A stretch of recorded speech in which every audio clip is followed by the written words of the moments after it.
Cheers. Pumpkin spice. And everything nice. Oh, it's weird to see us on opposite sides. Mm-hmm. Okay, we have this thing we do. Ready?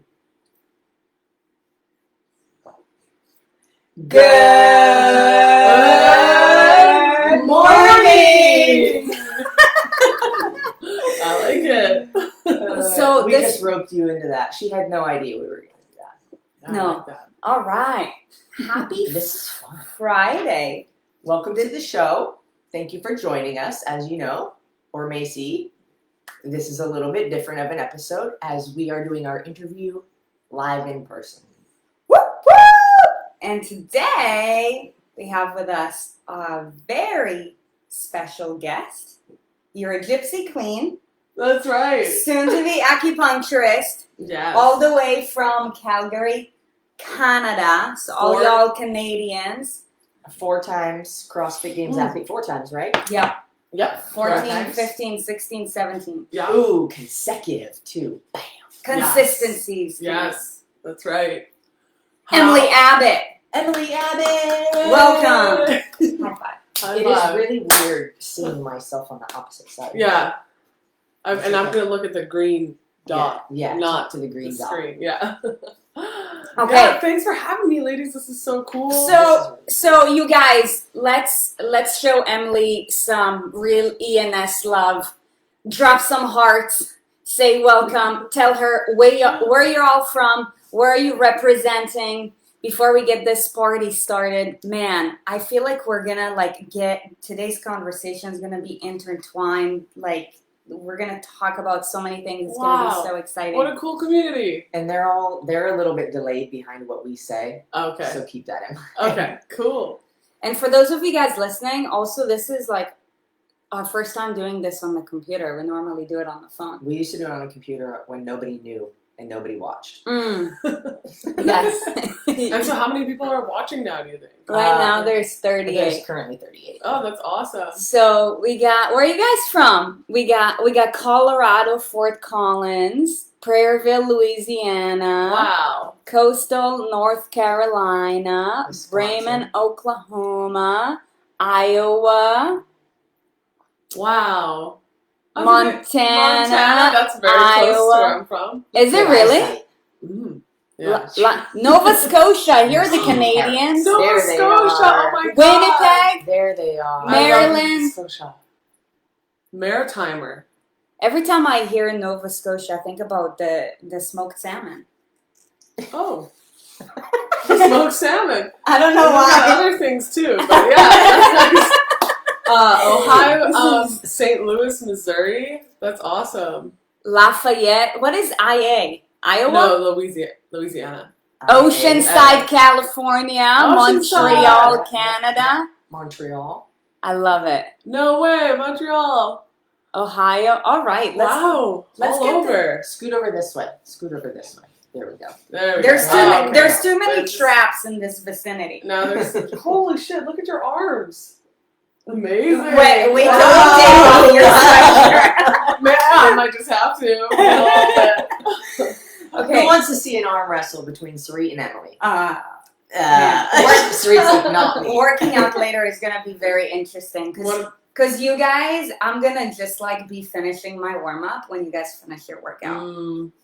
I'm actually, full disclosure, on my bleed.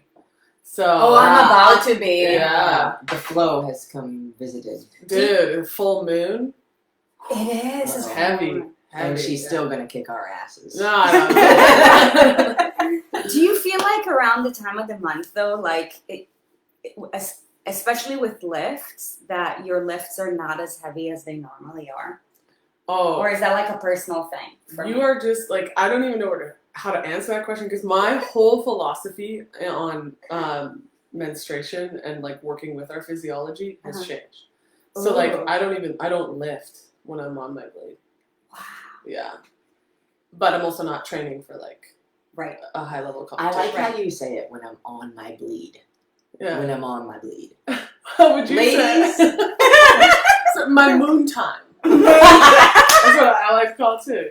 So Awesome. yeah, but I'm sure we'll get into that later. But Yeah. Yeah. So let's begin by talking about, I mean, you've been an athlete your entire life. Yes. So how did you first get introduced to fitness? Well, I played university basketball in Canada. Sweet. Yeah, and won a couple national championships. What? Yeah, University of Windsor. And then I left, Okay. and I got introduced to CrossFit within that 6-month period. I went traveling. I went to like New Zealand and Indonesia and France. Wow. And during that time, yeah, I got introduced to CrossFit somehow. I think it was a boyfriend at the time, and I was like, oh, I have all this like energy that I want to get out, and it was perfect because of the conditioning background with basketball and the intensity. And but then I went to Indonesia, and I was traveling around there, and I got dengue fever. Oh, so shit. I got the mosquito bite. It's called break bone fever. I was sick for like a month. I was hospitalized. I lost like 20 plus pounds, and then. But as I started to get healthier, I was like, oh my God, like, you just are so joyful to have like a healthy body. So I was like, I need to express this in the most wild way possible, because I was like, this is everything. And so I moved back to Calgary, and I went and found my closest CrossFit gym and started working there, training. And I just went all in. I went all in. All in. You know that mentality, all or nothing. Absolutely. They know that. They know mentality. it too. For those of you guys listening, Emily just said something that's super powerful, and if you're not taking notes, then this is something that you need to remember, or just like in fact write it down, because for you it seems as if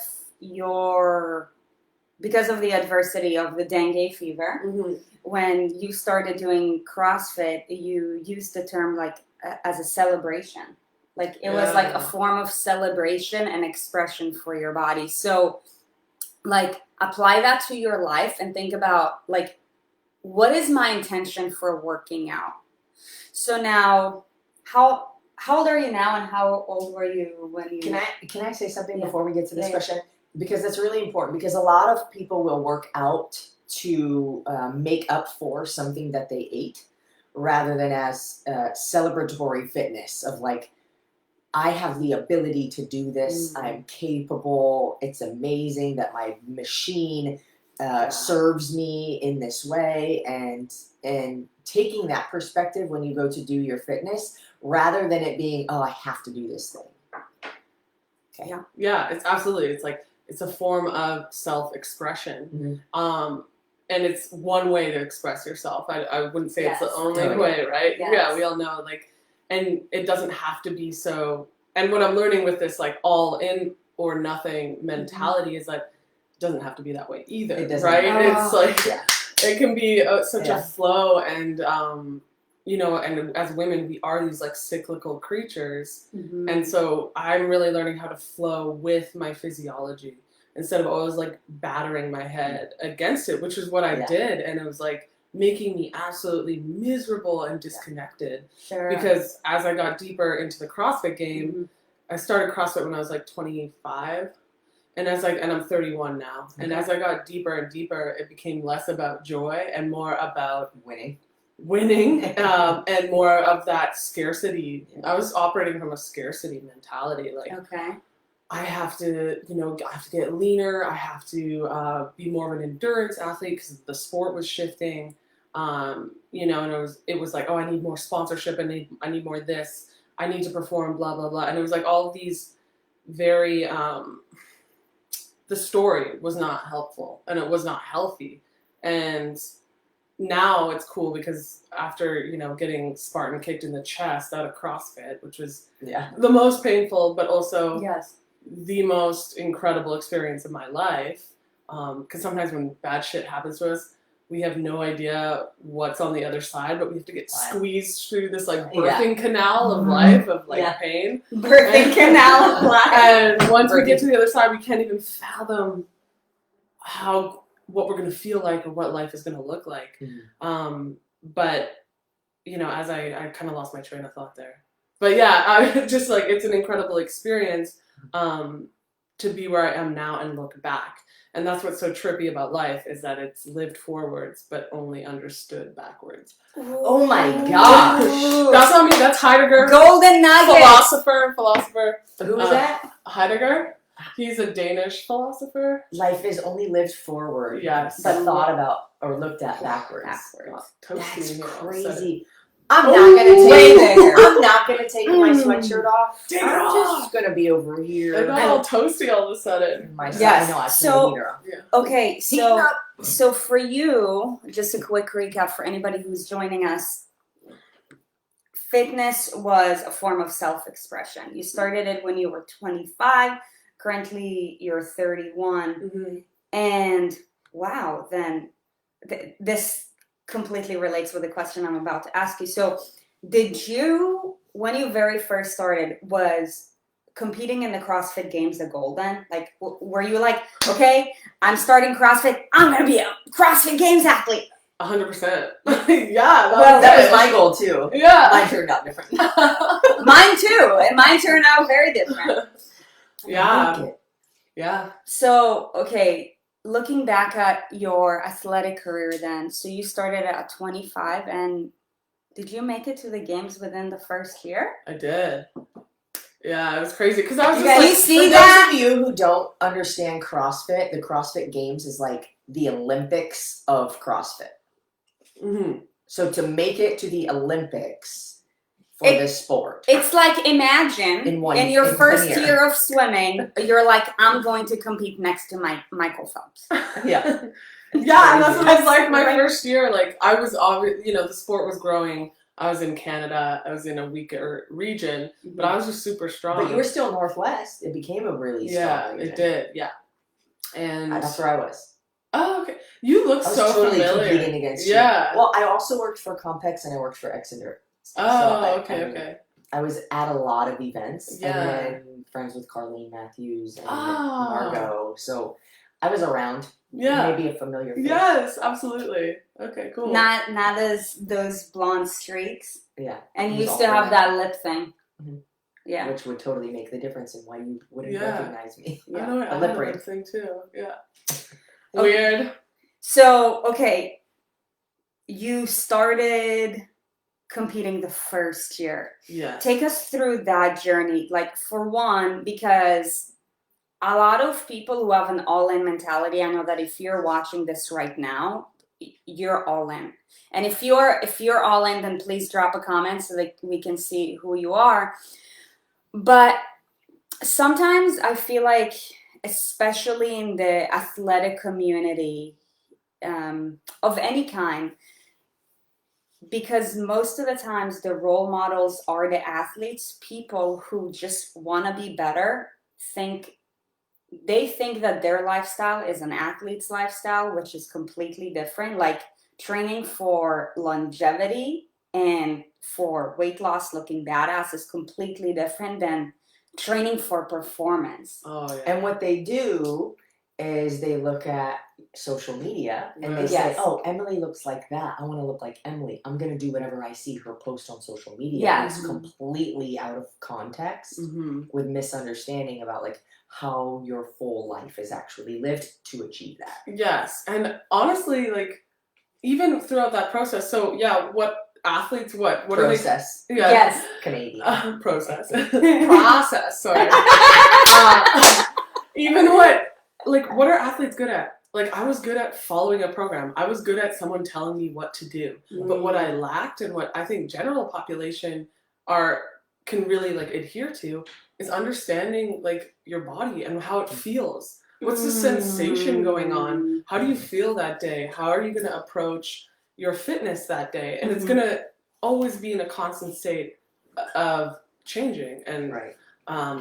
it's all over the place, and life is all over the place. But athletes, like, it's easy. You just like wake up. You're robotic, right? You wake up, you do the same thing. You get 70 hours of sleep a week. You eat your like food. 70 hours of sleep. That's, if you want to be like the best athlete, it's a full-time job. It is a sleeping. full-time job. Yeah. I wasn't 10 even to that, hours like, of sleep, you my guys. best- my best was top 100. Wow. And I would do my workout at at 5 a.m. and then I would eat and then I would rest and then I would come back and I would do more. Mm-hmm. And it was like, we made it to regionals, yay. But it's like not even incredible. close because there's a huge difference between like, let's say 80th and like top 20. Yeah. There's a huge difference. So, I mean, for me to understand that and then to even try to fathom the full-time job that it really is. Yeah. It was fun in the beginning and then it became not fun because all of a sudden I'm like this wild, expansive, big spirit and I was literally crushed into a box every day, you know, repeating. And like I had incredible coaches my last 2 years that I learned so much from. But it wasn't wild enough for me. You know, it didn't satiate or fulfill me in the same way. So, yeah. Okay, so let's get back to, you know, training for performance routine real quick. Mm-hmm. So 70 hours per week. Sleeping. Aiming for, yeah. That's crazy. What else? Yeah. I'm going to do 70. Oh, that's 10 hours a day. Yeah. 70 right about calculation, carry the zero.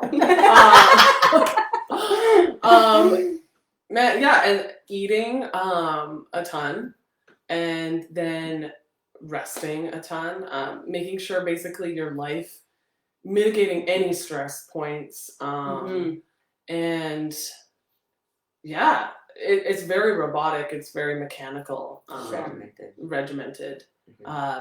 I really love that part of myself, but I also know that this whole journey has completely helped me explore like the underworld that is Emily Abbott, right? And that's awesome. Yeah, and now to have those two channels like coming together is like, holy shit. Yeah. Like I realize now I was operating at 50% of my capacity, like as an athlete, as a woman. I bet you could be even better had you started implementing the same training. Yes. But now knowing what you know. Oh, yes. Big time. Yes. And yeah, now knowing what I know, I don't even know if I would even want to compete, you know? That's fair, but yeah, even so, like I think that's why I'm kind of on this quest, I am on this quest to really understand how can female athletes tap into like all of this. We are powerful beyond measure. Like we don't even understand our own power. I get scared of my own power, like my ability to manifest, to magnetize, to create,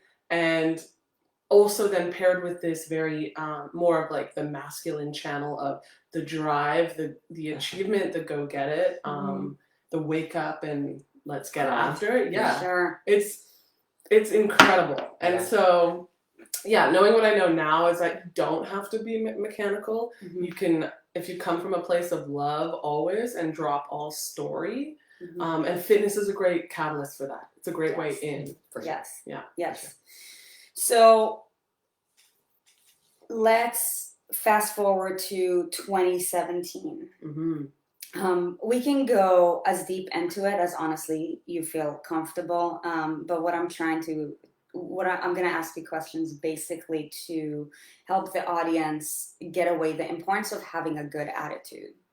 So something that we normally say is that, 2017 was the shitstorm. Yeah, well, I guess it would have been 2018. The 2017, 2018 year. And honestly, I've done my work on that, so I'm completely comfortable. Okay, cool.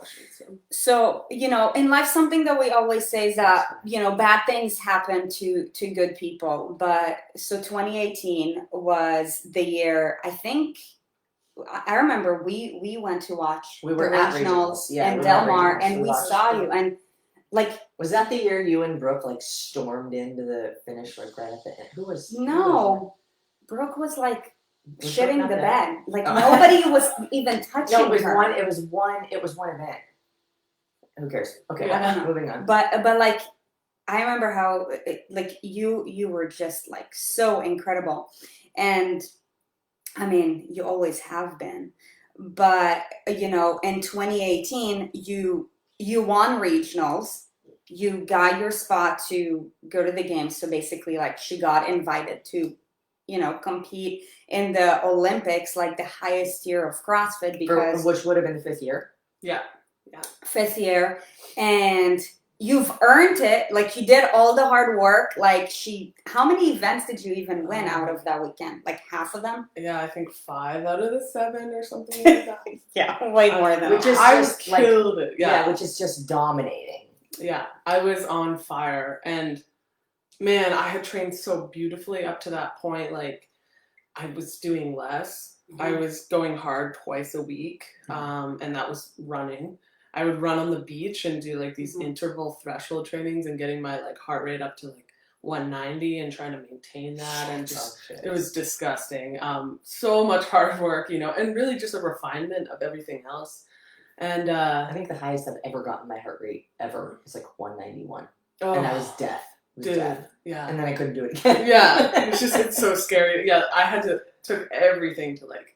Yeah. I would run with these sisters called do you know the Lugmans? Sarah Lugman and Emily Lugman. No. They're these like half Japanese, half Dutch girls, insane athletes. But they would run with me on the beach, and I felt like I was running with these wild horses. Like, it was the only way I got through it. But yeah, I did awesome. I was in a relationship with a man, engaged to him actually, and that was a challenge in itself. Now that I know what I know, but. And heading into that weekend, I was just like ready to go and kicked ass. And then 2 weeks later, I got a call saying I had failed a drug test. And I can remember my stomach just like dropping like into the bottom of my body. I felt, it was the worst thing ever to, you know, be accused of something, and I didn't know how it got into my system. I was like terrified. I had to get a lawyer. I had to like go through all the supplements I was taking. I sent them all to, you know, at my own expense to get them tested. And it turned out that my fiance at the time was taking a sublingual substance. He was military, and he had just gotten out of surgery and was taking something to help himself heal. And we would kiss, passive transfer, and then I had 0.0, I think it was 0.001 picograms. But it doesn't matter, right? What the fuck is a picogram? Well, that sounds really small. It was very small. They told me that it was it's comparable to the scientist that we hired to like help defend my case was half a gram or half a piece of sand in an Olympic-sized swimming pool. You know, and then the whole thing was like, well, why wasn't my blood analyzed? Because they took my blood, but they were just going off of my urine. Said that I had been cheating the whole time. Oh my gosh. And and also said that because I was taking a BNAD supplement, like a vitamin B supplement, that I had put on my list of like supplements I was taking. And they said that was a sign that I had been cheating, and like it was just wild, you know, and I had no control. And it felt like my own like personal crucifixion. And I'm not like I don't subscribe to any religion, but that's how I felt like I was burning on the inside because I had no control over the situation. It was my worst nightmare. It was like all this guilt like being like pointed at me publicly to you guys, like hundreds of thousands of people, like publicly shamed for like, oh, and now Emily Abbott uses steroids. Yeah, and it's basically what was portrayed to. I remember when it actually also happened to somebody else that we personally knew, who was not they made it teams, but then they got disqualified for that very same thing. But like, imagine you guys having worked for years towards a goal. At this point, it was 5 years. Like relentlessly every single day, your entire life is controlled based upon this one goal. How you eat, how you sleep, how you train, how you operate. Like, for you, that was like the only thing that you focused on. That was your dream. And then something happens, you get publicly humiliated about it. You had no control over it whatsoever. That's the sad part. So imagine, like, put yourself in Emily's shoes. How would you feel? Drop a comment. How would you feel? Like, it's shattering. However, you know, Like most of us are afraid to be criticized by one person. yeah, Like imagine to be criticized by hundreds of thousands of people all around the world, like public humiliation, like giving you this persona as if you have no integrity whatsoever. Meanwhile, nobody has ever tried to grab the truth out of you, right? We don't even know what the system is, but like CrossFit doesn't have a system. And Right. here's the thing too, I damn well know, I shared with you guys, I think maybe a week ago or so, like I had experimented with different kind of like supplements that are not legal in this sport. And for myself to understand where I was at, how much work I was putting in and taking that stuff, there is more use in that sport than I think people understand. And that's why they test. But I damn well know, like, there are probably people in that sport that get away with it. Oh yeah. politics. Well, that's the thing. That I mean, I even heard. I mean, there's a bunch of crazy stuff that happened around that, right? Like people getting through. Like I knew things. I knew things that other people in my top 5 had tested positive for something, but nothing came of it. So it's just CrossFit, right? It's a boys' club, or it was, of people making decisions based off of like what is good for the sport. And that's like any sport, right? Yeah, it is politics. So Can I read to you some of their comments? Because I asked them, like, how would you feel? So they said, heartbroken, devastated, crushed, devastated, mortified. Holy cow, I Deep couldn't dark imagine hole. wanting to Yeah. crawl in a hole and stay there, pissed and Yeah. heartbroken in a deep dark hole. Jerry's sending We you got love. you, girl. Drop some hearts. Drop some hearts, you guys. well, So at the same time though, it was like, It is a blessing. this is what I've learned. This was also like, now I'm really into radical responsibility. And before I wasn't. I was living out of this thing where, oh, life just is happening to me. I was more in this victimization mode, even with my partner at the time, right? Like it was all about like their feedback to me, and then I would be like crushed about it. yeah, And so what I really learned though through this whole process is that, so yeah, I did want to crawl into a deep dark hole. Like I remember being in my bed back home in Calgary, and like I couldn't move. I didn't want to get out of bed. My place was a mess, and I was just like, man, now I have that compassion for people who really struggle with like mental health stuff, because it was like I had never. Oh shit, yeah. And luckily, I have like an incredibly strong family that really like supported me through this. And not only that, the universe opened all these doors where like I got invited to go on this trip to Israel like right away after that. that's where I'm from. Really? Yeah.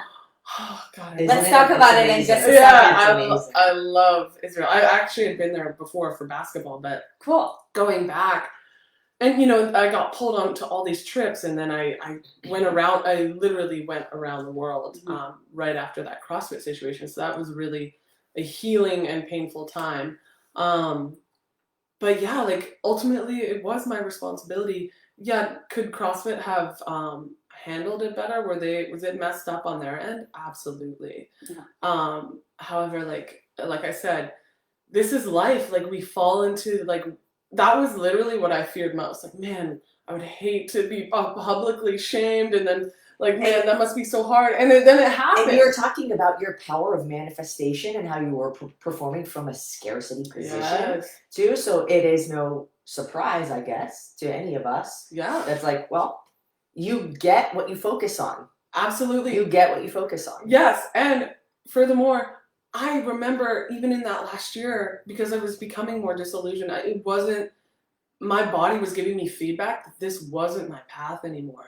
I was not aligned with this, but I kept pushing. Give us some examples. And the universe was like, okay, yeah, I'll tell you where to go. Yeah, you're not gonna listen. Yeah, you know. And I knew it too, and I felt guilty because I was like, what am I actually doing? Like, how am I actually making an impact? Because I know people would watch on social media and see this girl with like a 6-pack and like really jacked, and I was like, but how am I serving people? Because what I'm living is unrealistic, and it's not healthy necessarily, right? You know that. It's not healthy to live like that, even though I was doing it in an incredibly like intelligent way. it's not healthy, and my body was telling me. Yeah. I felt like dried out. I felt guilty on the inside, and like not proud of what I was doing, because the things that people don't know from the social media distance. Yeah, it's just it is, and that's really it. Look at all these hearts though before they disappear. Thanks, people. You're amazing. What a great community. This is the ENS Army. Yeah, that's how you can refer to them. The ENS. I don't Army. think you have Facebook, by the way. Do you? I tried to tag you. Oh, I couldn't find you. So we'll invite you to the not community. friends. Yeah. Maybe. Yeah. Maybe that's why we gotta be friends. Yeah, well, we're not friends. I know. Who wants Emily to be in the Facebook group? Drop a comment. Drop some emoji raised hands. That'd be sweet. Say ENS Army. ENS Army. Love it. So, okay, before we transition off, I'm just curious. Selfishly, I'm curious, but also I think that you guys are going to benefit from this question a lot. But what are some signs that your body gave you? Because I believe that, this is something that a lot of women experience with regards to a lot of areas in their life, be it, a broken relationship that they keep on going back to, or just like an unfulfilling career, but they're like, but it gives me a paycheck. Like, what were some of the signs that you felt that like you ignored and you're like, I'm going for it. Yes. So here's what I really understood is that most of it, like, I can be good at anything, but does it align? And so like my key signs of alignment are, or that I'm out of alignment, is irritability, victimization mode. I feel so tired, even though you're getting rest. Just cranky, overall crankiness. Your body will tell you. So I would always have, I had TMJ, left side. What is TMJ? Like your jaw locks up. Yeah, your jaw locks up. It's just really tight through your mandible. Okay. And then I would have shoulder pain on this side. Like this shoulder was incredibly in pain. Left hip. And then left ankle. So this is all on my feminine channel, right? The left side, it was literally my body saying, yo, dude, like, fuck off. Yeah, like, what the fuck are you doing? And then not only that, my menstruation was brutal. Like I would have, like, because that's the time where the veil between your subconscious and your conscious world is thinned. And so all these things would bubble up, and I would be in so much emotional, like, duress. And I would be so uncomfortable because we all just want to feel good, right? That I was like, man, like I almost couldn't handle it, and my cramping was really bad. Like, and that's your body giving you feedback. I didn't feel juicy and radiant. Yeah. I felt like dried out and like a piece of dried out beef jerky. Right? Who wants to feel juicy? Filet mignon or beef jerky? What would you rather? Yes. Which team are you on? Now. That's amazing. Lots of fat. Good. I love it. Yeah, I love marbled. it. Okay, so let's talk about just like mindset real quick. Now you guys know what Emily has gone through. Knowing that, like, how did you bounce out of that? Because that is very heroic and inspiring, and that is really what I want to learn, because, man, I can only imagine. And I don't know if you guys heard this, but Emily said to us before we started asking her questions about this, I've done my work on this, so I feel okay to talk about it. There's intentional self-work from the internal that needs to be done in the face of and post-adversity for you to be able to move forward in a fulfilling way. Absolutely. And here, what I really realized is that the universe is always giving you feedback. Yes. And it's just whether or not you want to pay attention to it or have the awareness to pay attention to it. Because usually we're living story of past or future, and we have a really hard time being here in the now. But everything is a mirror. So even the relationship I was in that was not healthy was a mirror, right? And my inability to set boundaries, my CrossFit world, that was a mirror to like what was going on internally. Everything is. So it's like once you start going in deep, and I didn't bounce back. I went in so deep and I was so committed. I took all of that drive to be the best at something, and I just, boom, I went inside. And I did that for, I mean, it's probably still it's always happening, but it's probably a good year, you know. I got invited on this trip to Peru. Like, so I went Israel, Jordan, India. That's where like I really started to go inside, because you have no choice, because you have nothing to do but just sit there. Yeah. You're like, oh my God, this is so uncomfortable. And then I went Australia, and then I got invited to go to Peru, and that's when I knew, I was like, okay, that's like where my ayahuasca journey is going to start. Worked with that medicine, that just like blew me open, and then I had to start to integrate it all. So it's been a dark journey, but also that is the journey, I believe, of the woman. It's the responsibility of the woman to go down and in. We get to do this every month, which is insane, right? We get to like shed layers and clear stuff out that is no longer needed. But it does take intentionality, and it does take time to reflect. And we all get these opportunities in life to bestow the blessing, but we have to have the right mind to have the blessing, right? So it's really, you're just asking. Like, I did become very spiritual during this time. Really though, you know, God, self, and guru, it's all one. And that's when I began to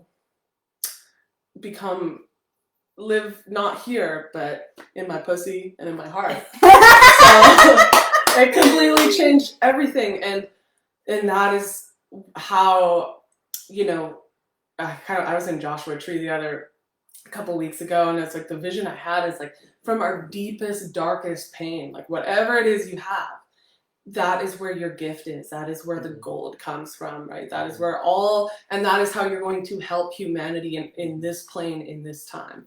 So the deeper you go, the more you can mine, the more you can pull up from the underworld. And it's going to be a constant thing of reconnecting, releasing, releasing, right? Because we are just, you know, inundated with this weird, like, what are we doing in this world? You know, it's so strange, but to keep cleaning up this vessel, it's a spiritual washing machine.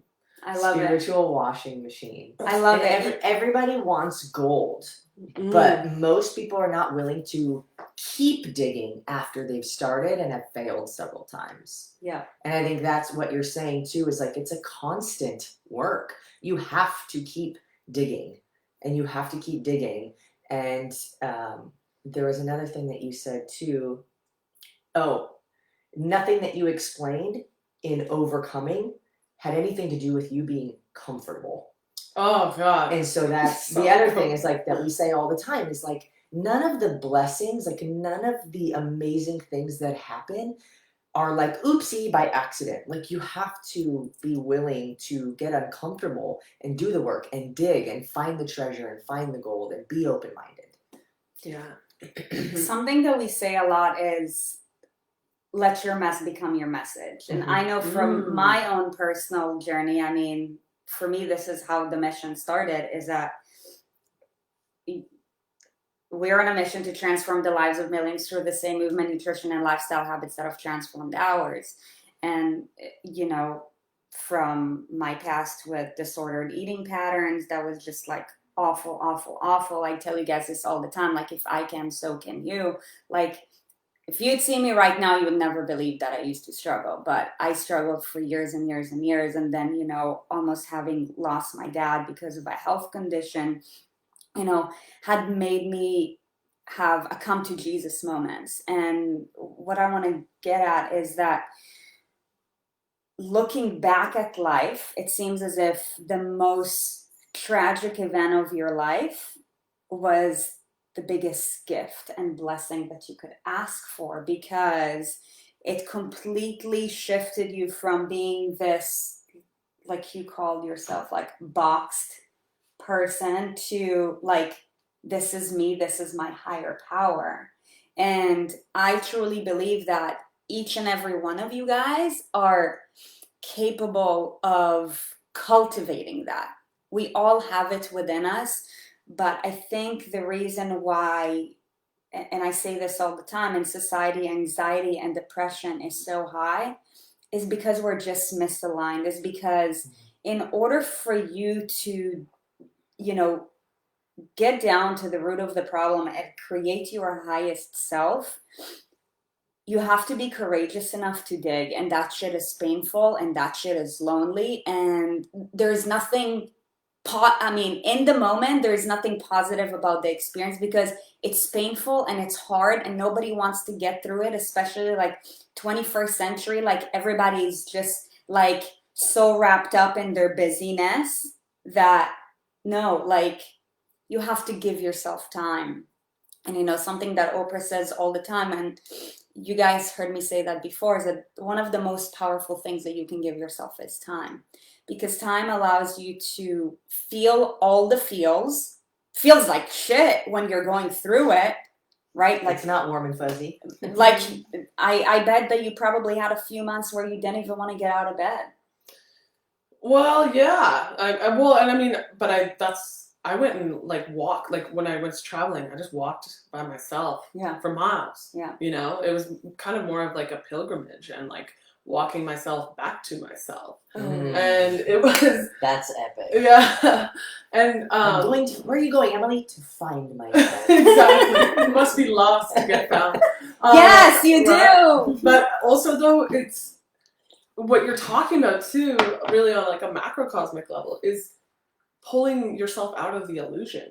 And sometimes that, you know, happens in a spiritual 2x4 sense. Sometimes you can do it yourself. Like everybody's journey is different and everybody's way home to themselves are different. I did mine through like, you know, diving into the divine feminine, going into my pussy, like, you know, like all of these things and really exploring what that means so I could fully inhabit this body. And I would say that most women are walking around because we do live in a very masculated world, and that's okay because it's super cool, but there's something that it doesn't rely on logic and order and understanding. Really, though, it's like falling back into the mystery and trusting that you don't have to work your ass off all the time to get what you want, right? We've been conditioned in a certain way in this current paradigm that you have to grind and that we have to like, you know, get up at 3 a.m. and do all these like, you know, hit all your routines and there is a part of that is true for success. But like I said, as women, we get a chance every month to sit and feel the feels. Like yesterday, for example, we get a chance. We get a chance. It's a gift. Our menstruation is a magical, psychedelic, monthly gift. For example, like yesterday, I just sat and I felt all the feels. Was it uncomfortable? Yeah. But it was all building up over this month, and I had to just sit for 30 minutes, you know, maybe let myself cry, move, like do weird things. But then on the other side, it's that exhalation before the inspiration, right? It's like that contraction before the expansion. And then I'm like, oh yeah. Oh my God, I am a queen. I'm this empress. I'm juicy. Like, oh my God, like I can command this world with the co-creator. Like it's insane, you know? And so you come back, we get a chance every month to come back to our divinity. And women used to, in ancient cultures, go hang out, you know, go into the red tent. They'd go hang out together and like, there'd be space for us to just chill and cry and be warm and bleed and bleed on the earth, you know, and like drink soups and that there was this magical time about it. And this is why I believe like women have the highest rates of anxiety, depression, and autoimmune disorder. Like as an acupuncturist going into school, I'm not an acupuncturist yet, but in the clinic it's 80% women because women are like, we are so hurting. And I believe it is because we are disconnected from our source because we've been taught and conditioned to just work hard and ignore everything else. Right. But our superpower is attuning to our sensitivities. Yes.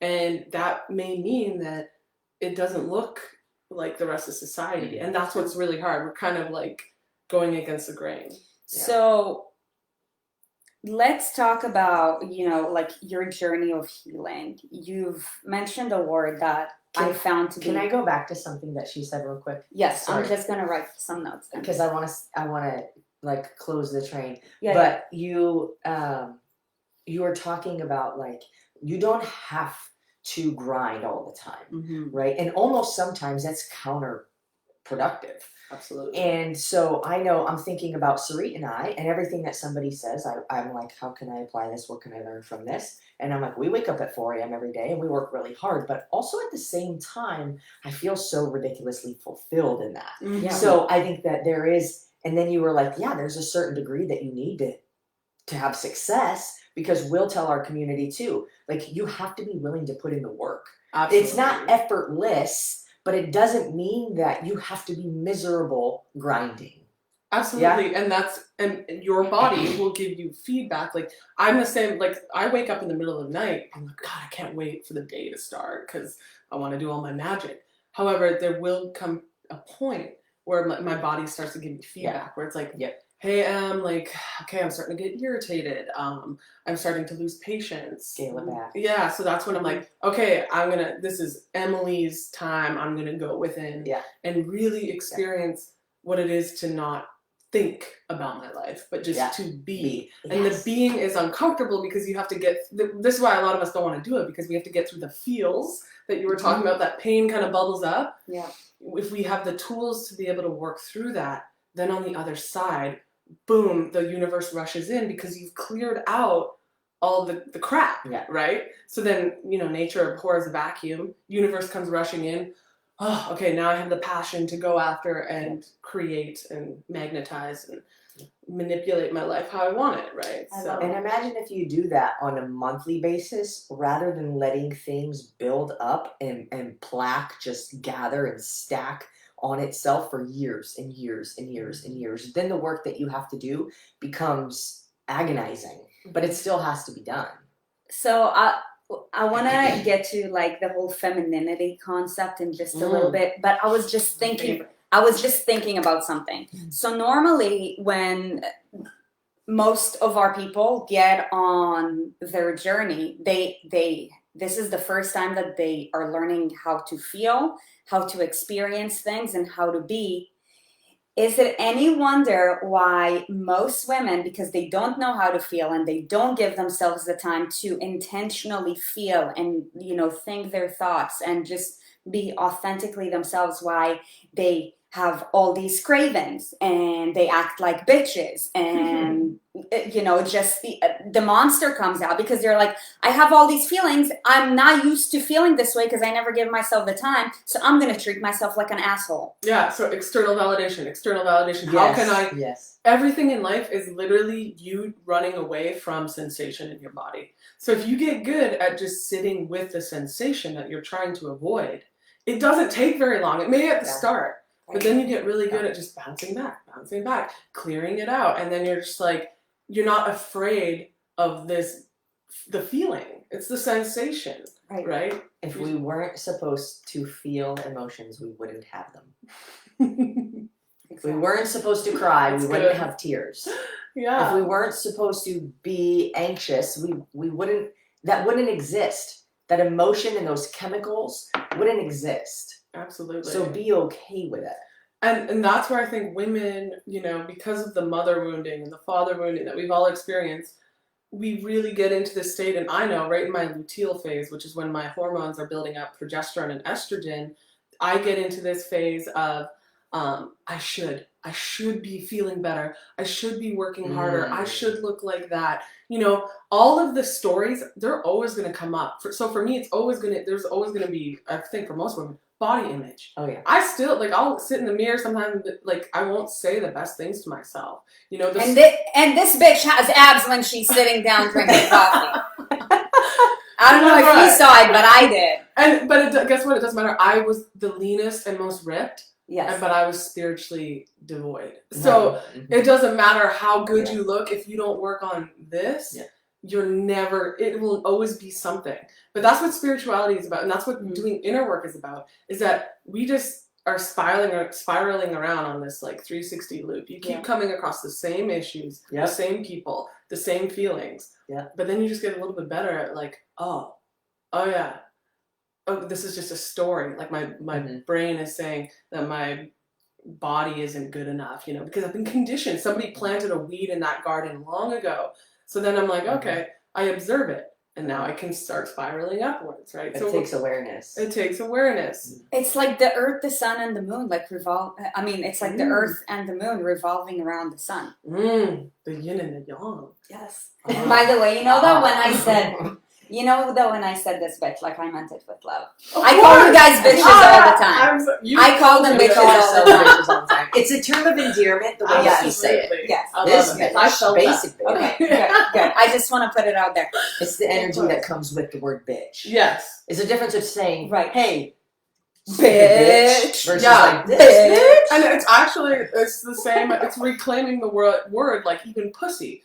Pussy used to mean like weak, but actually pussy is the root word of pusillanimous, which means like weak, lacking courage. But pussy is like, I'm a juicy pussy queen, and I can go do whatever I if you want. guys are loving this, drop some love in the comments. This is amazing. Yeah. I feel like we're going to go well over an Tina hour. said, Tina said ENS bitches. That's right. ENS bitches. That's right. Absolutely. That should be on the mug. But don't misconstrue that. Is that the right word? I don't know. It sounds right.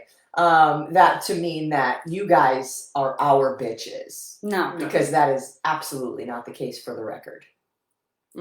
So on your healing journey, there was one word that you said that really stuck out to me, and the word was pilgrimage. The word was pussy to me. It was a pussy pilgrimage. The P word. And pusillanimous or whatever that word you said. It sounds like a... Platypus. It sounds like a dinosaur. It's a water dinosaur. Yeah. Isn't it interesting how like medicine, like thousands of years ago, when they drew diagrams of the pussy, like it had teeth and shit. I'm like, Dude. yeah. It's crazy. It's crazy. Girl, take your pants off. Honestly, yeah, and like there's pictures of women like in ancient texts, like lifting up their skirts and flashing their pussy at Satan, right? Because like it is such. This is mess with me. And there's an old beautiful story of an ancient myth that is told around the world in all different cultures. It's the myth of Persephone or Kore, and in it, this one goddess like shows her pussy to this other goddess who's really sad. And then she starts laughing and can like go and do her mission again. Now I'm happy. Yeah, right? Because the profane, like our bodies are so funny and so amazing, but really get connected. Like the pussy is a healing force, and I can't stress this enough.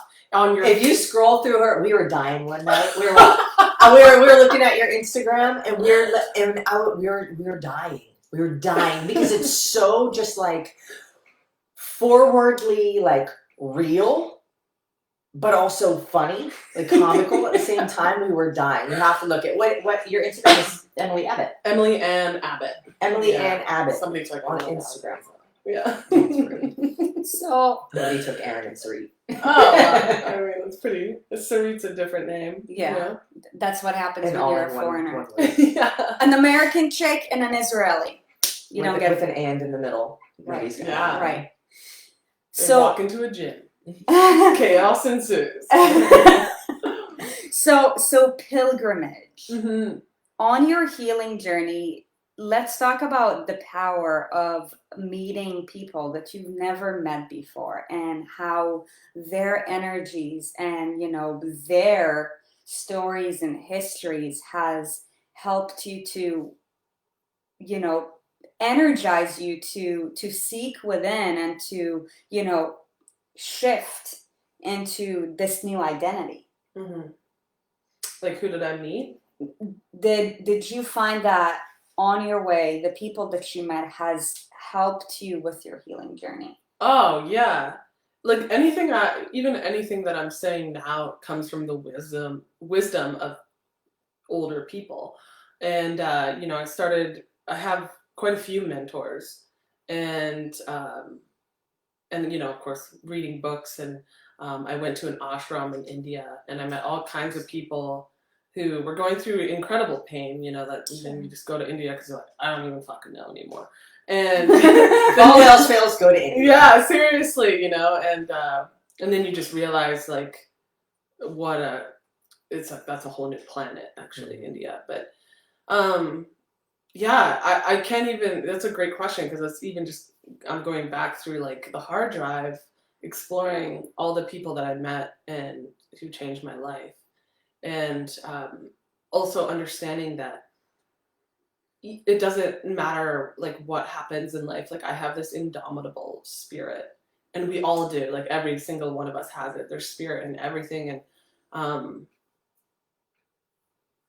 when you can access that, and when you can have mentors to help like kind of mirror what you, because you don't know what you don't know, right? You're just kind of going through the pain, and like it's funny, I can even see now like my little sister going through similar like things and growing pains, and I want to tell her all that I know now, but I'm like, you can't Just let her live it. and that's like most people, right? You just gotta meet them where they're at. Like, hey, just make sure you drink some water in the morning, and you'll be good. But yeah, I read incredible books. Like the one book that sticks out that's really life changing was Pema Chodron's When Things Fall Apart. And Yes, I have it. Oh, beautiful. Yeah. Yeah, Liz gave it to me. that was a really powerful book. I actually recommended it to some of you guys. Yeah, When Things Fall Apart. Yeah. That's awesome. And then, but you know what? I think the biggest thing was slowing down, and just I couldn't run anymore. I couldn't fitness anymore because that was my coping mechanism. Right. Yeah. Right.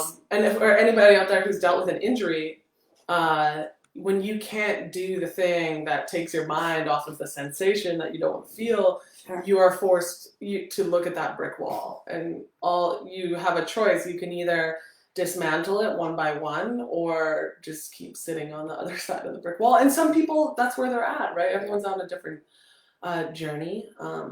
But yeah, I had incredible coaches. I have this beautiful Jewish mystic mentor back in Calgary. I have Jewish mystic mentor. yeah, she's incredible. And then I have acupuncturist friends here in San Diego. Like Heidi Furon is an incredible source. So yeah, and then my family and beautiful friends, and yeah, I think, and strangers too, just like even, California is a trip, but I was like sitting a couple months ago, like on Sunset Cliffs, just looking out, and like this like man came up to me and was like, he was like this messenger. He was like, "You're on your path, like you're exactly right." He like told me all these things. It was crazy, and the CrossFit scene was dismantling. Like Greg Glassman was being kicked out, and it was just like all this crazy energy. Did he actually? I don't even follow it close enough now. Yeah, like I understand. I just heard like through secondhand. Yeah, he got like removed.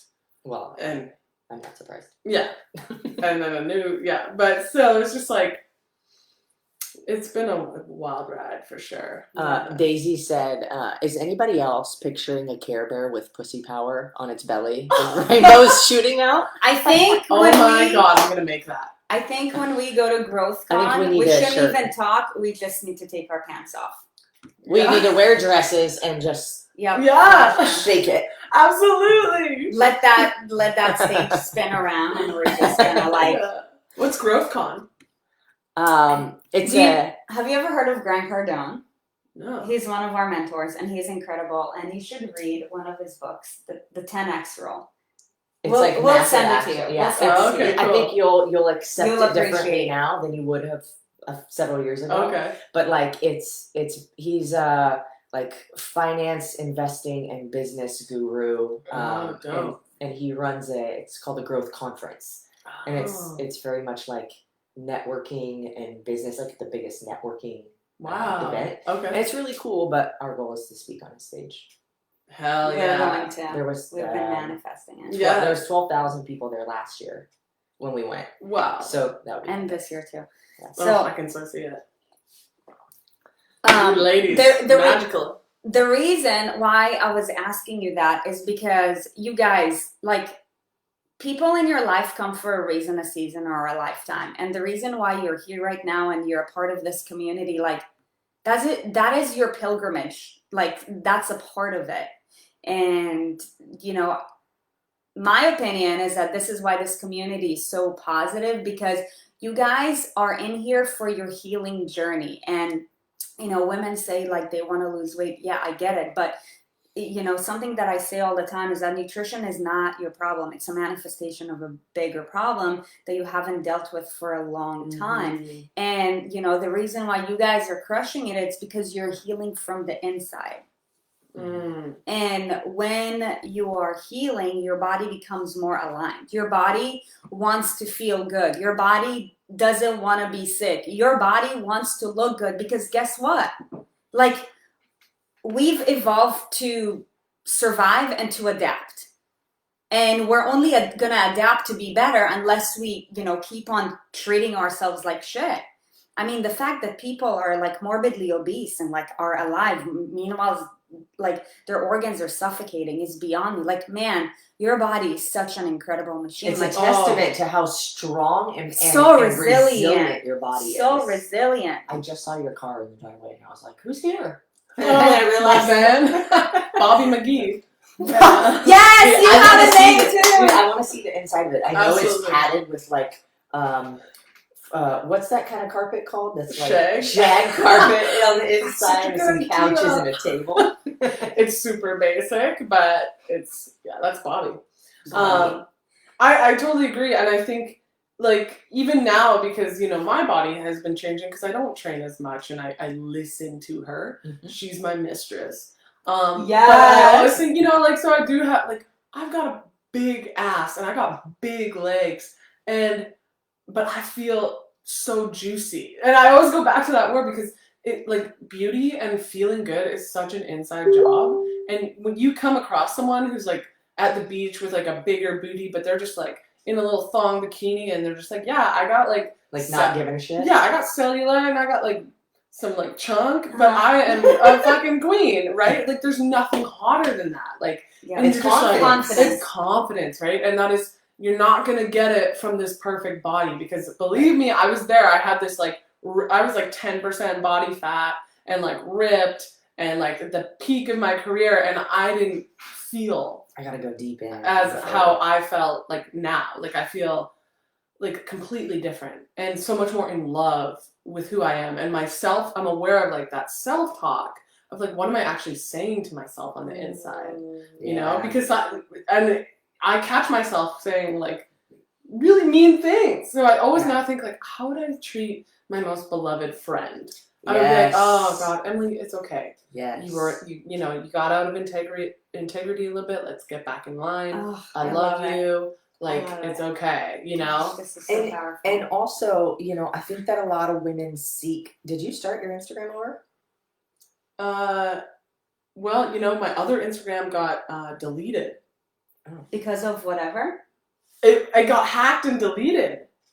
So talk what about crazy shit. Huh? I'm looking. The universe literally said like, "Hey, this is not you anymore." Oh wait, but there's her on the top of the podium. That's a big deal. Yeah, and I was. You earned it. Like I did earn that. But yeah, all I'm saying is like, listen, people, I had like almost an 8-pack. I was ripped, like all of these things, and I still wasn't like happy. right, I wasn't as grounded in who I am now. Right. So it's like fitness is the way in, but it's the way in to your healing. It's the catalyst for spiritual growth, for mental growth, and for self-love. I agree. And I agree because I can totally relate to that with regards to my own journey. Like when you said at the beginning that, for you, fitness was a form of self-expression. For me, it was too. And I think I said it to some of you guys, but you guys, until a year ago, I had a speech impediment. Like English is a second language for me. Like I was a weird child. I was a wild child. Like I never fit in. So like, once I found fitness, I was like, my body, I can let my body speak for itself. And that's why I was on a mission to take care of my body. For the longest time, I didn't treat it right, but that's because my intentions were wrong. But I think that's why fitness is so wonderful, because it is a vehicle to anchoring yourself with regards to, discipline, intentions, and just letting your body do what it's meant to do. Movement is food and food is medicine. It is medicinal, but I think the problem is that people go into fitness for the wrong reasons. And what you focus on expands. Yeah. So it ends up hurting you instead of healing you. And, I want to talk about your journey for 1 second, because tomorrow marks your 2-year anniversary from Erin's back surgery. Yeah. Well, go ahead first. And when most people, have an injury, or you guys, like spinal surgery, Wow. it's like, how many times did you hear people say, oh, I used to be fit until, I used to look good until, like, that is because they didn't know how to take care of themselves. So once the body manifested that it's out of alignment, then everything fell apart. But with you, I mean, everything, it's almost like you flourished ever since then. And your body has not changed. Granted, like, you don't have as much musculature as you did before because you don't train the same way. But, I mean, look at her. Yeah. Totally. Well, I mean, you had said, like, I don't know the word for word, but like the woman on the beach with a little bit of chunk and some cellulite, feeling confident. I think that a lot of women seek out weight loss, and we do a lot of weight loss, but it's not really weight loss. They think it's weight loss, Right. but we know better. And now you all in the inner circle know better. But really, we say all the time, like, it's not about the weight you lose, but who you become in the process. Mm-hmm. And having a fit body can elevate your level of confidence because you know that you're taking care of yourself. Not because now you're ripped and shredded, but because you know you're doing your best to treat your machine and your temple with love. And for me, a lot of people were really surprised. I wasn't able to really work out for almost a year. Wow. Like, it hurt to do a burpee. It hurt to do anything. What'd you get done? What was? Can you show them the video of you walking of you walking into the hospital? How you could barely even walk? It might take a while to find, and I don't want to like waste time. Maybe you can look for it while I'm on your phone. What was it? A spinal fusion? No, not a fusion. It was a laser endoscopic spinal surgery. Wow. So it was a very new procedure that they take this tool. My incision is like, look at my incision. Oh, wow. It's like a little, I don't know if they can see it. It's like a little dot somewhere down there. It's right here, you guys. Do you see this? It's a little dot.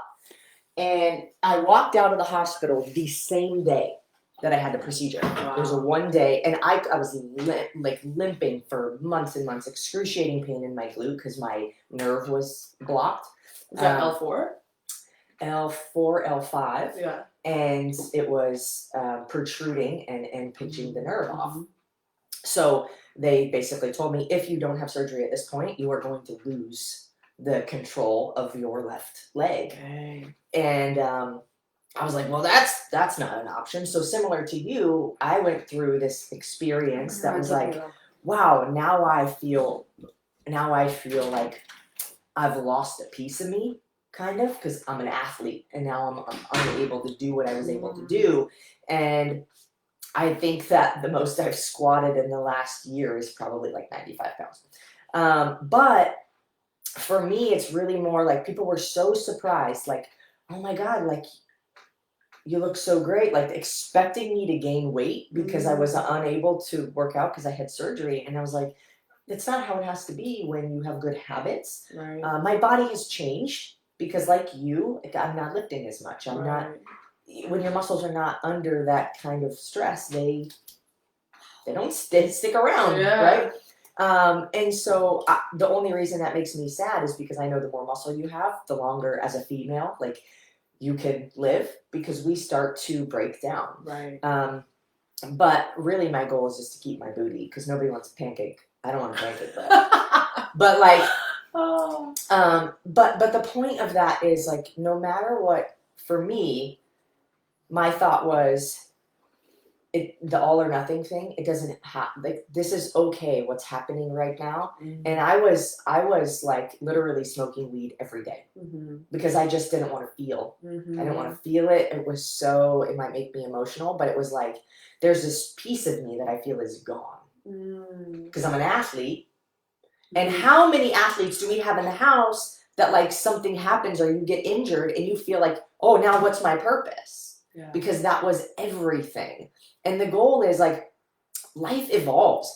Like life is always happening, and unexpected things will forever happen. You just have to get better at understanding that these things are for you and not to you. And that's the victim mentality versus the what can I, like the open-mindedness, and what can I see that's good for me in this situation? Let me keep my eyes open for it. If anything else, it just makes you feel better because you're looking for something positive. And sometimes that's easier said than done, but I think that, you know, everything in life and the adversities, and the bigger the adversity, the more opportunity there is for growth if you can see it that way. And that was my situation, was like, okay, you know, like the only thing I felt like eating when I was on the stupid medication that made me feel like garbage after the surgery was like cereal and bread. And I was like, oh, you know, in my head, I shouldn't be eating those, you know, and then I finally adapted this, like, who gives a shit? Like right now, this is what you're feeling. You know, you have good habits. You know, you can trust yourself. Yes. And eventually you're going to come out of what is happening in the moment and find what's good in it, find how you can grow through it, and then be better on the other side. And then you can relate. Now you can relate to all the people who have had the same adversities as you.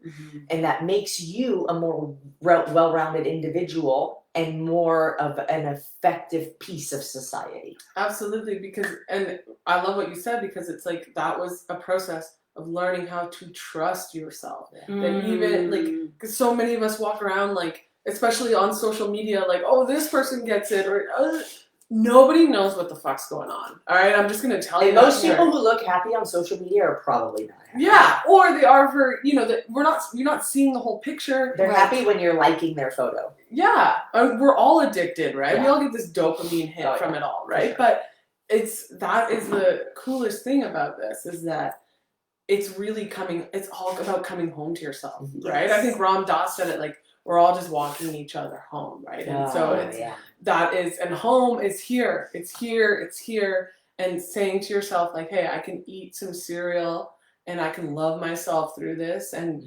I can't imagine going through both of you went through. Like, I haven't ever dealt with an eating disorder. I've never dealt with like an intense back surgery. So it's like we all have these things that are, like you said, can be gifts to come home and trust ourselves. And then that is the message. It's so cool. Right.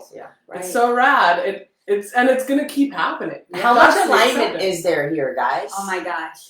We just made a real new homie, I think. Yes. You guys are totally new gonna bitches. New bitches. So I want to transition and talk about, you know, your shifted version, and, you know, what things are you up to right now, and, you know, what are your goals? Because I really want to go back and read all these comments.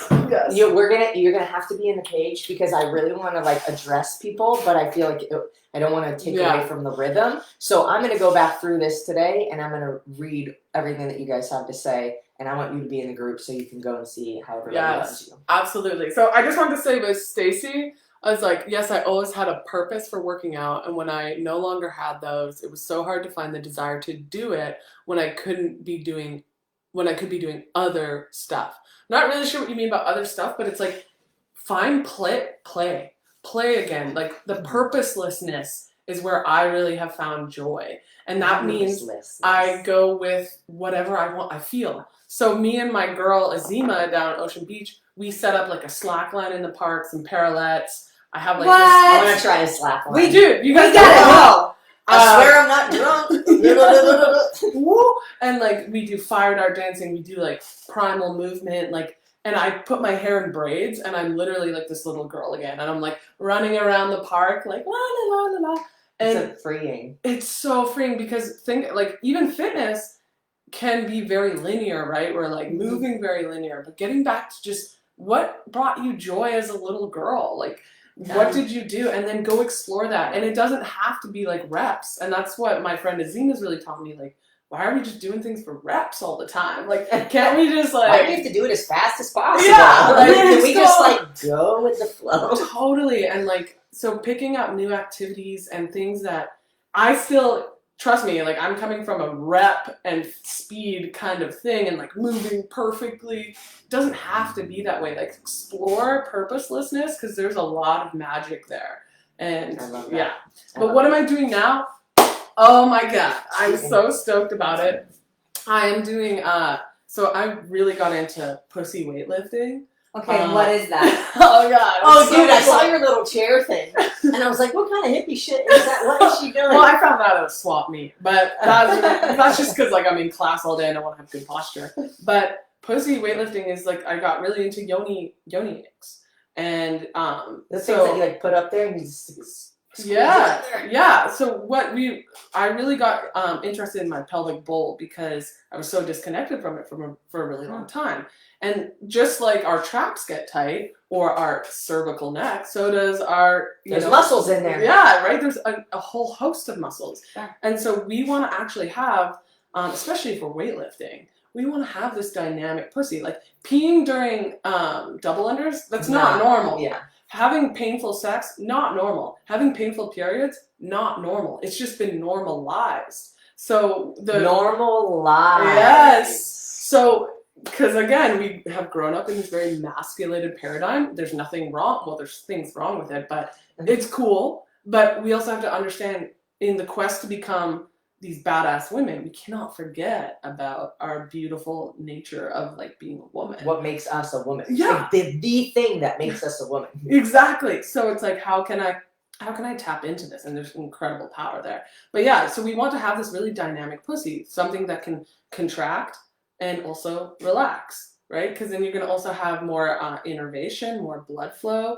You can clear stagnation. You're grounded in your root. You have better sex. You can have more sensation. And also, this is a compass. This is a guide for your life. It also gives you feedback based on tension patterns within your bowl. And actually, I'm running a seminar November 10th, and I'm going to be like talking about all of this, like how. Wait, when is it? November 10th? Yeah. Is it virtual or? No, it's going to be on ground, and then I'm going to do a virtual one. But this is on ground at CrossFit OB. But yeah, so I really got into like pussy weightlifting and also like breast health, posture, and how it's all connected, you know. And these are things as women, even too, like wearing tight sports bras all the time. That's not good. Like, you know, let them out. You gotta let them out. You know, like you gotta let your pussy out too. Like these things are really important. And I remember I was so disconnected from my pussy. Like what I started to do was I took a little hand mirror and just started looking at her because I was just like not even comfortable. Hey, girl. Yeah, like seriously, and just like being like, man, and then sending that you are from my miraculous. Exactly, and so whoa, what is that? Shit! Seriously, and really getting in touch with that, and you know, of course, I've gone deeper and deeper into sexual energy and life force energy, and all energy I'm realizing is sexual energy. So if you have blocks or obstructions in that river flow, it will manifest in different ways, like excessive working out, eating disorders, depression, anxiety, victimization, same patterns of relationships over and over and over again, because you're not in your wisdom. We have been taught how to interact in this world, but it's a feeling. So basically what you're saying is think with your pussy, not your brain. Yes, absolutely. I think men do that too. Yeah. Well, it's a primal with a drive. different part. Yes. Yeah. But that also We're going this way. Yeah. We're going up. But what are men? Maybe they're tapping into that at potentially the wrong point, you know? Yeah. I mean, women could too, right? Women could too, exactly. So it's like, actually, how can I cultivate my sexual energy to heal my body and go after the things that give me the most desire? Yeah. You're at my deepest desires, Yeah. you know, whatever that is, whether that's sexual, whether that's career, whether that's life partner, anything, right? It's literally a manifestation of your sexual energy. So that it's trippy and it's kind of weird. It's cool. But it's so cool. And then combining that with the knowledge, the biomedical knowledge of your body, like what phase am I in? when I'm in a different phase, when I'm in my higher estrogen phase, or like it's building in my follicular phase, how am I going to train? How is my body going to respond to the hormones that are in my body? Because, like I said, women's bodies are in a constant flux of change. And we can tap into that. That's a superpower. Yeah. But we've just been told, like, oh, power through your period, or it doesn't matter. It does. It's huge. You know, we are not small men. Yeah. So it's really important to, you know, very much protect and love your uterus and your breasts and like what makes us so uniquely different.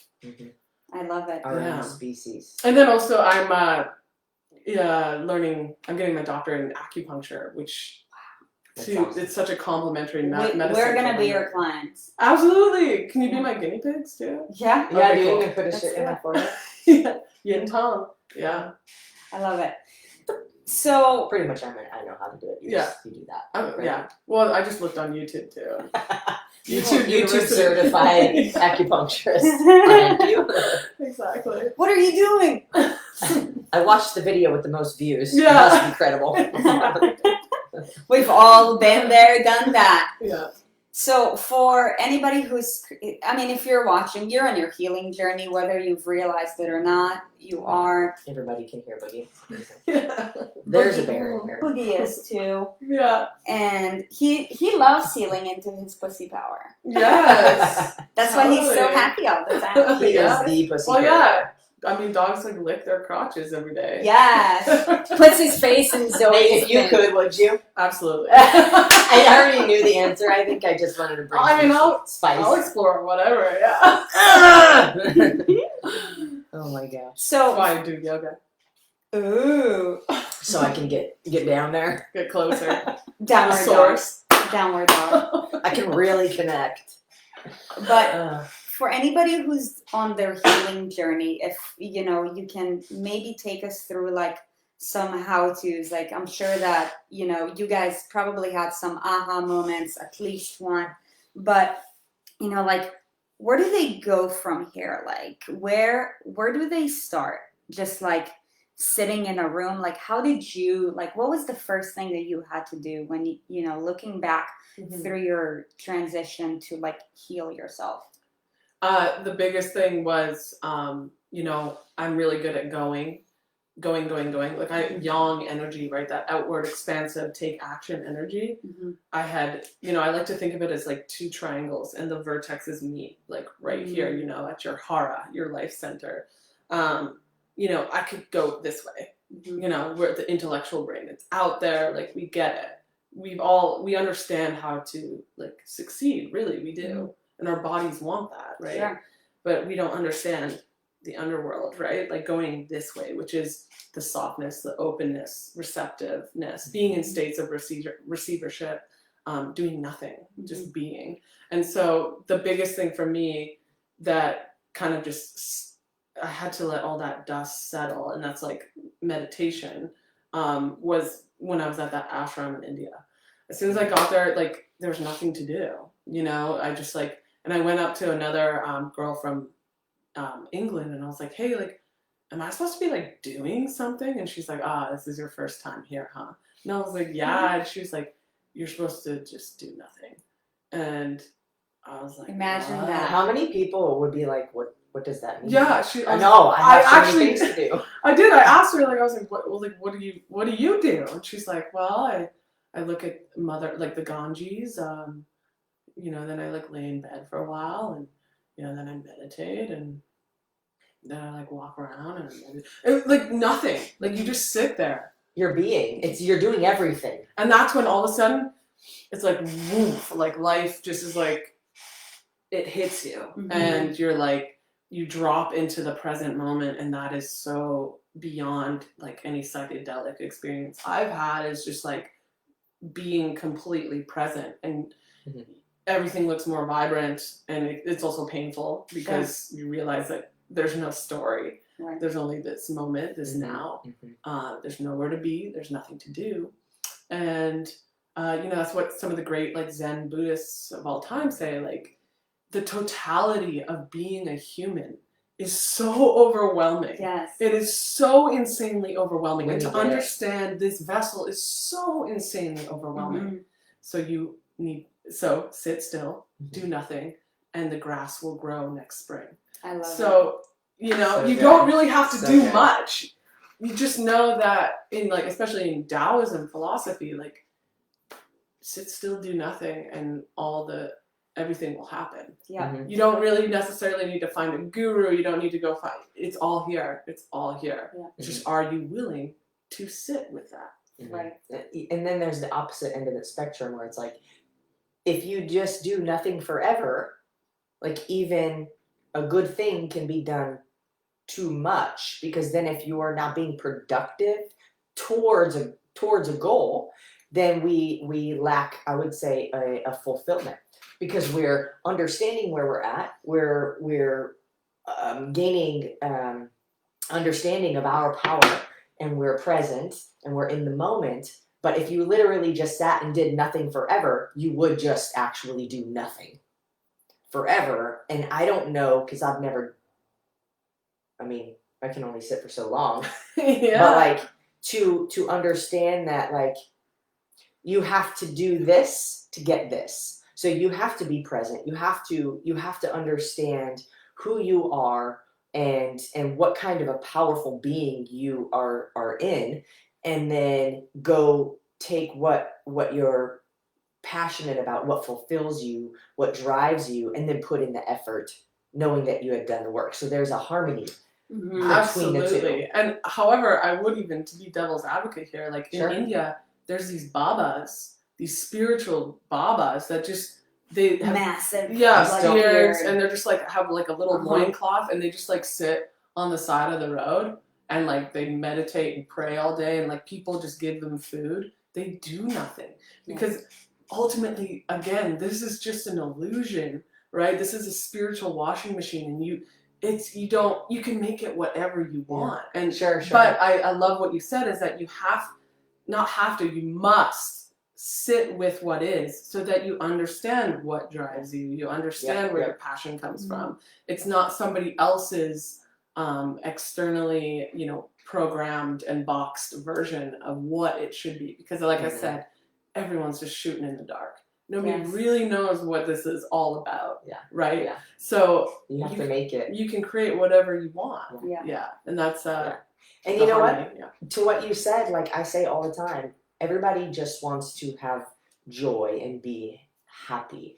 And however that looks for you is different than how it looks for your neighbor. Absolutely. So as where like the babas can just sit there and chill, and I mean, in their mind, they're probably not just chilling. Like they're being active, but on the external, it looks like they're just chilling, and that's fulfilling to them, and that's their happiness. That's their happy life. That is not what I feel would make me happy, but it doesn't have to be, because, like you said, we each get to do this our way. And when you understand, especially when you live in a country where you truly have freedom, like Canada and the U.S. and the U.K., like, where you really can make your own choices.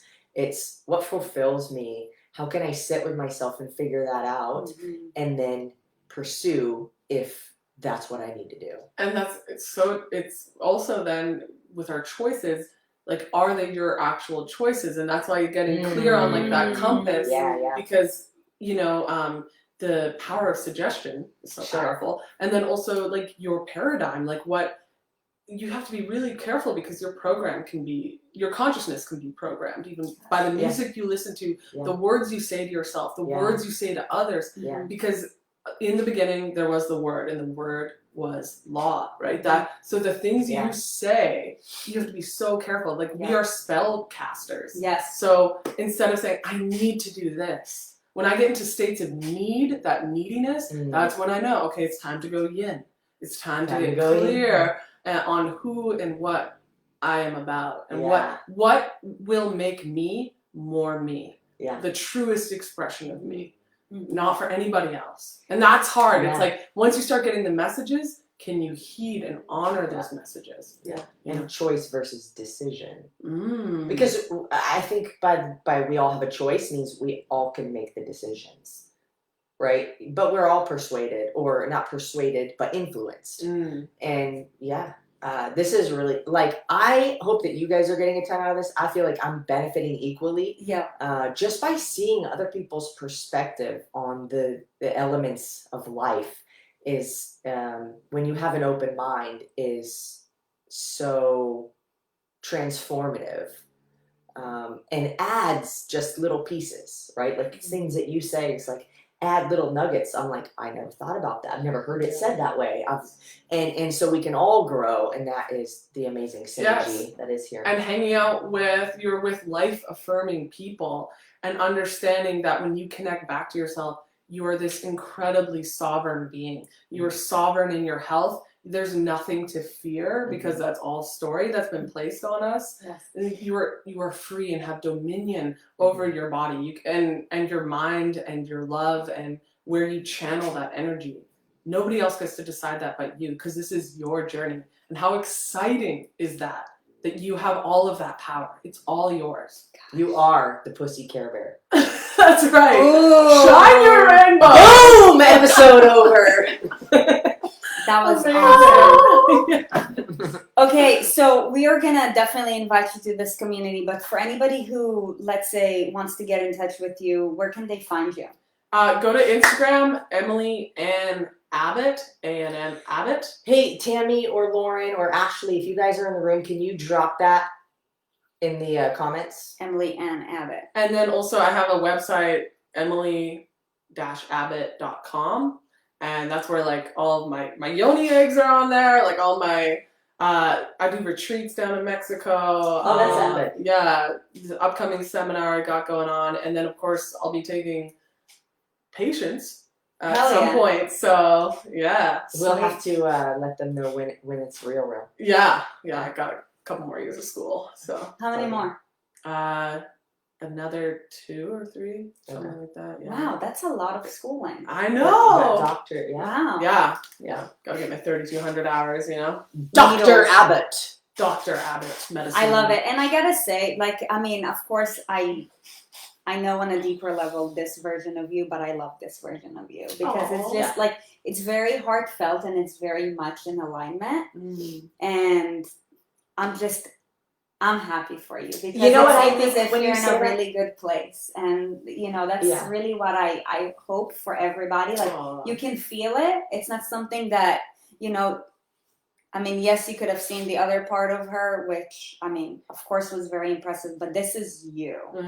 Well, when you say that too, I think back to the Emily that like we were exposed to before. She's not you. Yeah. She's not you. And I try my best to say, like, you never know somebody's position. You never know what they're going through. You never know. You can make whatever assumptions you want based off of whatever is said or you see or whatever. It doesn't necessarily mean it's the truth. But I remember just there was a consensus around like people being like, because you were so serious, and every competitor at that level, you have to be zoned in, right? You got tunnel vision, but it's like I don't want to say that you looked like a bitch because every athlete, like even Tia Toomey, we just watched like part of the games. We were watching some of the events, like Brooke Wells, like all of them just, right? Because you're in this mode, but I love this version of you because it's still you, because we have to go through every portion and every cycle of life, and we have to experience what we experience regardless. But it really truly feels like you're so fulfilled in your life, and I never know with like those athletes how much fulfillment they truly have, because it's wake up, eat, grind, go get a massage, take a nap, talk about your macros, talk about your workout, weigh all your food, I know, calculate your sprint times. And just kind of the last note on that, I think that I'm a Pisces, whatever you want to talk about astrology. Right here. When's your birthday? When's your birthday? March 5th. Wow. Are you March 5th? 6th. Dude! Yeah, what's crazy is that I'm a very emotional being. I'm so emotional and I'm so sensitive. No wonder I built up this armor of muscle because I had, and I think other people build up an armor of weight, right? Like just because protection. It's protection. And I was like I was hardened. I was a hardened woman. I want to ask you a side question, because this is something that a lot of Will women. this episode ever end? Sorry, No, I feel like you guys. I know we can talk forever. I feel like you guys can definitely get a lot from it, but a huge misconception in the fitness world is that women think that if they're gonna start lifting weights, they're gonna get bulky. Mm-hmm. Like I dare you. I dare you. How BS is that? It's the biggest BS. Yeah. Yeah. It is. Yeah. It's bullshit. You should be lifting weights actually on like a neuromuscular, like mechanical level. Mm-hmm. Women get the most bang for their buck with lifting heavy weights and doing plyometrics and explosive movement, because our body is like, it is actually quite built for that. Mm-hmm. So, and also of course, like you want to offset osteoporosis. So like figure, 1,000%. Get them guns, girl. Weight bearing exercises. Yeah. Yes, absolutely. So I can't believe that's still a thing. It's a thing. It is a thing. But it's crazy because they look at athletes and they're like, oh, she lifts weights and she looks like that. I don't want to look like that. But you also don't understand the amount of time that they have done that consistently, and the amount of like, I used to tell women, because I was a personal trainer, and I would say, I don't want to get bulky. And I'm like, okay, you're not going to hurt my feelings if you say you don't want to look like me, but I want you to know, like, in comparison, what are your thoughts? Like, do you want to look any kind of similar, right? And they're like, oh, you look amazing. I'm like, I lift as heavy as I can, as often as I can, and I struggle to get bigger. I struggle to gain that muscle. So do not have that fear of, like, and I don't think our community really struggles with that, but it's definitely still yeah, absolutely. And also I don't know, I'm probably some kind of, like, I don't want to toot my own horn here, but I will. I am a little bit of a genetic freak. Like, I don't. You have to be to get to that caliber. Yeah, like I lift like weights one day, and I'm just like I do, like I. But who wants to punch her in the face? Right? But you lifted weights for such a long time. So like I did. So I have residual why do you keep fitness. escaping off the screen? Yeah. I'm not. I'm making Residual sure that fitness. this. Yeah. You know, I built up a lot of residual fitness. So, but even when I was like 17, I had like abs. So, and I wasn't doing anything. You know, I was just playing sports. So that's super cool. So I don't know. I don't know what happened. Yeah. But yeah, you won't get bulky. Just lift some by damn accident. weights. Yeah, just put in the work, be intentional. Take some time for yourself this weekend, and when we say that doesn't mean like scrolling on your phone or going to the page or like Netflix and chilling. I mean, of course, do that too if you want, but just like, you know, one of the most powerful questions that you can ever ask yourself at any given time before you do anything is, what is my intention going into this? Because once you start living an intentional life, you start designing your life instead of letting it happen to you by default. Yeah. So that being said, we hope that you enjoyed today's conversation. This was super powerful. Let's make this video go viral. I think Ellen DeGeneres needs to see this stage. Yeah. And also, I think that this probably is our best interview, for one, because it's live, which has never happened, and for two, there's so much synergy. Like, we've had some bomb interviews. Like, we've done Erin Hind. Oh, cool. And who else in the CrossFit community? Margot's amazing. I love her. She's amazing. I love her. Pure ball of light. Yeah. So we've had some great interviews, but like, when it's live, it's hard to not go over an hour. What are we at? An hour 45 right now? No, hour 38. Yes. So we started a couple minutes late because Emily doesn't know the rule. So we had to get her set up with her coffee and all of that. We made a commitment to show up at 6:30 a.m. Well, it would be 6 a.m. for the interviews. Or else we don't get to drink our coffee during it. Oh, really? So I like accountability. Okay. But I was thinking, anyways. I was like, man, I should be 15 minutes earlier. So I was ripping down the 5. Bobby was 50. Come on, girl. But anyways, if you guys found value in today's episode, please like it. Please share it. If you're watching this on YouTube and you're not subscribed, you're totally missing out. Life is way more fun when you subscribe. And it just feels satisfying to ring the notification bell so that you can see when we drop new videos. But we have a huge mission, and it needs to get to millions of people, and it will get to millions of people. But it is because of you guys that this community has grown the way it has. So from the bottom of our hearts, thank you so much. Keep sharing, keep showing the love, not just to us, but to yourselves, most importantly, and to everybody else in this community. You are beautiful. Amazing. Any last words? Thank you so much for having me on, Erin and Sarit, and ENS community. I can tell you are powerful. It's They're so so rad. powerful. The Army. Yeah. Amazing. Love you guys too. All right, guys. Have an amazing So this day. is what we do. Have an amazing Hearts. weekend. From the balloon. Ah, no, no. My wrists don't turn like that. All right, guys. Have a great weekend. We will see you on Monday at 6:30 a.m. Bye, guys.